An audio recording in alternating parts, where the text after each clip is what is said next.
After the Supreme Court had issued a notice to him, the Bihar government has now sought a fresh NBW against the dreaded convict Neta Shahabuddin. Now, earlier, do you remember that the Supreme Court has also issued a notice to Shahabuddin over the cancellation of his bail plea.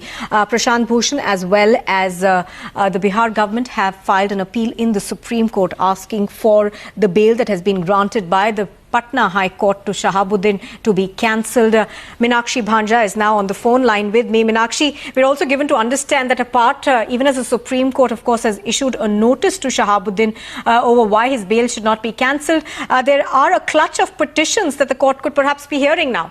Well, that is right. The court is already seized of the matter, and two petitions, one pertaining to the killing of 3 members of a family, which was being argued by Prashant Bhushan, and the other was being argued by Gopal Singh for the state of Bihar. That came up for consideration before court number 9 of the Supreme Court, comprising Honorable Justice Amitav Roy and Pinaki Ghosh. And what is very interesting is the short amount of time that the Supreme Court has given Shahabuddin to revert. It is only about a week's time that he has to respond back to the Supreme Court as to why his bail should not be cancelled, and also the fact that Bihar government was urging for an immediate issue of a NBW. That also Supreme Court is seized of that point of law.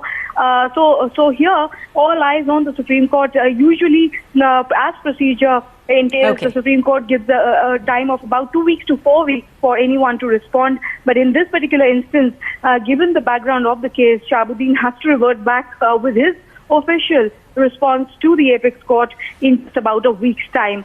So forthcoming Monday, there will be a lot of indication as to how Supreme Court is viewing Shahabuddin's argument.